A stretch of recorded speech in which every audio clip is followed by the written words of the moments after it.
Pada bagian kedua, kita akan membahas mengenai penerapan kode etik untuk akuntan yang bekerja di bisnis.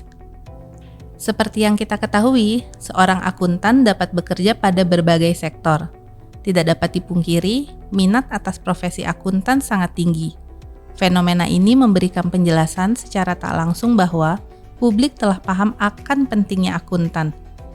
Lalu, bagaimana dengan akuntan di lingkungan profesional? Kode Etik Akuntan Indonesia mengenalkan dua jenis akuntan di lingkungan profesional. 1. Akuntan yang bekerja di bisnis. 2.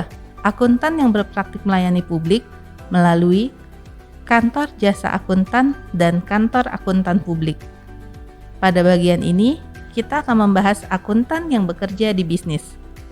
Untuk akuntan yang berpraktik melayani publik akan dibahas pada bagian selanjutnya. Yuk, mari kita bahas akuntan yang bekerja di bisnis. Kita mulai dari definisi ya.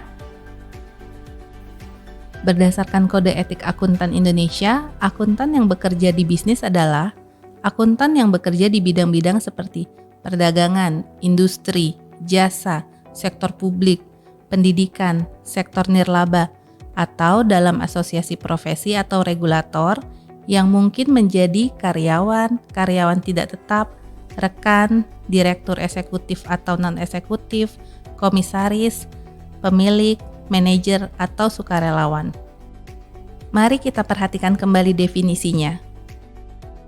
Akuntan dapat menjadi seorang pendidik seperti dosen, dapat menjadi karyawan di organisasi nirlaba, pegawai negeri di pemerintahan, dan lainnya. Begitu pula statusnya. Tidak hanya karyawan tetap, bahkan karyawan tidak tetap dan sukarelawan pun tetap dianggap sebagai akuntan yang bekerja di bisnis. Pengertian bisnis di sini mencakup entitas sektor privat dan entitas sektor publik. Menarik ya, ternyata akuntan mempunyai lapangan pekerjaan yang sangat luas. Jadi, siapa sih yang tidak butuh akuntan? Berikut contoh-contoh real akuntan yang bekerja di bisnis. 1. Bapak Adi. Beliau bekerja sebagai staf akuntansi pada perusahaan manufaktur. Sebagai seorang staf akuntansi, beliau membantu perusahaan untuk menyusun laporan keuangan. 2. Ibu Yuli. Beliau adalah direktur keuangan pada organisasi nirlaba. Sebagai seorang direktur keuangan, beliau membantu organisasi untuk mereview laporan keuangan dan membantu perencanaan keuangan strategis. 3. Bapak Budi. Beliau bekerja sebagai bendahara di lembaga pemerintahan. Sebagai seorang bendahara, beliau bertanggung jawab mencatat aliran kas masuk dan keluar sesuai anggaran. 4. Ibu Putri. Beliau adalah karyawan kontrak divisi keuangan di suatu universitas negeri. Sebagai karyawan kontrak di divisi keuangan, beliau membantu universitas secara temporer untuk memverifikasi dokumen keuangan yang akan digunakan sebagai basis dalam pencatatan transaksi laporan keuangan. 5. Bapak Chandra. Beliau adalah dosen di suatu universitas negeri. Sebagai seorang dosen, beliau membantu universitas untuk memberikan pemahaman dan pengetahuan kepada mahasiswa terkait akuntansi. Berdasarkan contoh di atas, termasuk yang manakah Anda?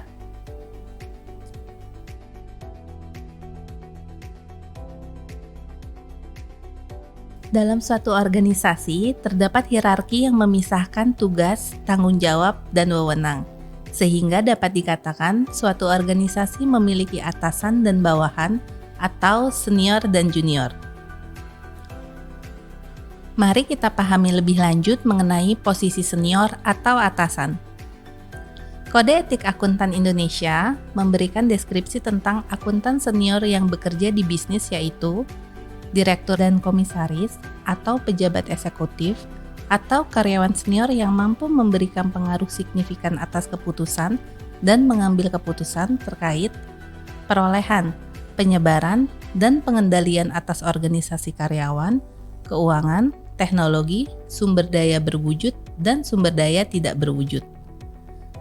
Seorang akuntan senior dapat memiliki sumber informasi yang lebih banyak dibandingkan akuntan junior. Atau dengan kata lain, akses atas informasi seorang akuntan senior lebih banyak. Pemerolehan informasi dari akses tertentu akibat posisi yang dimiliki akuntan senior menjadi kelebihan akuntan senior dalam mengambil keputusan. Keputusan yang diambil dapat signifikan dan mempengaruhi organisasi tempatnya bekerja. Oleh karena itu, seorang akuntan senior memiliki wewenang lebih dibandingkan akuntan junior. Akuntan senior dapat memutuskan hal-hal strategis dan juga dapat memberi arahan kepada akuntan junior. Jumlah akuntan junior lebih banyak dibandingkan akuntan senior, membuat peran seorang akuntan senior sangat penting dalam penerapan etika profesi. Akuntan senior dapat menjadi panutan atau contoh bagi para akuntan junior. Tindakan yang diambil oleh akuntan senior dapat secara tidak langsung mempengaruhi akuntan junior dan organisasinya tempat bekerja. Apabila tindakan yang diambil mematuhi ketentuan etika profesi, maka akuntan junior akan terbiasa dengan tindakan patuh terhadap ketentuan etika profesi. Begitu pula sebaliknya, apabila tindakan yang diambil melanggar ketentuan etika, maka akuntan junior akan terbiasa dengan tindakan melanggar ketentuan etika profesi. Dalam kondisi ekstrim, bisa jadi akuntan junior bahkan tidak memahami bahwa ia telah terbiasa melakukan pelanggaran etika profesi. Hal inilah yang wajib dihindari. Dengan pemahaman ini, perlu diingat bahwa semakin senior posisi akuntan, semakin besar pula kemampuan dan peluang dirinya untuk 1. Mengakses informasi. 2. Mempengaruhi kebijakan, keputusan yang dibuat, dan tindakan yang diambil oleh pihak lain yang terlibat dengan organisasi tempatnya bekerja.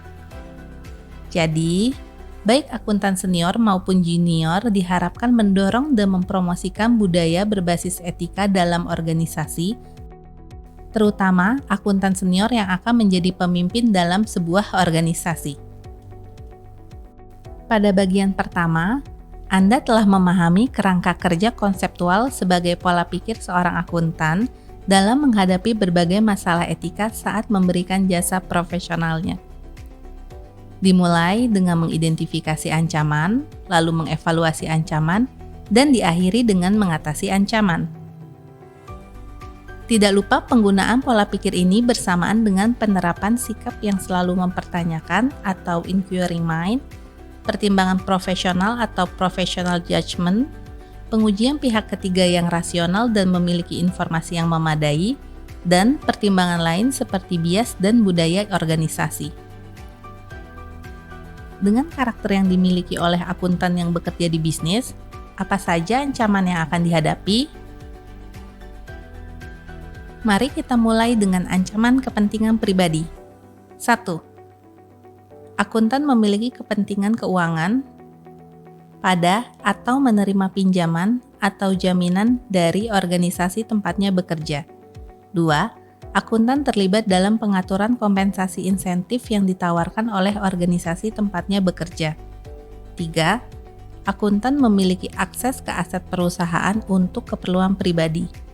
4. Akuntan ditawari hadiah atau perlakuan istimewa dari pemasok. Ancaman telaah pribadi. 1. Akuntan menentukan perlakuan akuntansi yang tepat atas akuisisi bisnis setelah yang bersangkutan melakukan studi kelayakan yang mendukung keputusan akuisisi bisnis tersebut. Ancaman advokasi. 1. Akuntan memiliki kesempatan untuk memanipulasi informasi dalam prospektus untuk tujuan memperoleh pembiayaan yang menguntungkan. Ancaman kedekatan. 1. Akuntan bertanggung jawab atas pelaporan keuangan organisasi tempatnya bekerja. Ketika terdapat anggota keluarga inti atau keluarga dekat yang bekerja di organisasi tersebut yang membuat keputusan yang mempengaruhi laporan keuangan. 2. Akuntan memiliki hubungan yang lama dengan rekan bisnis yang mempengaruhi keputusan bisnis. Ancaman intimidasi. 1.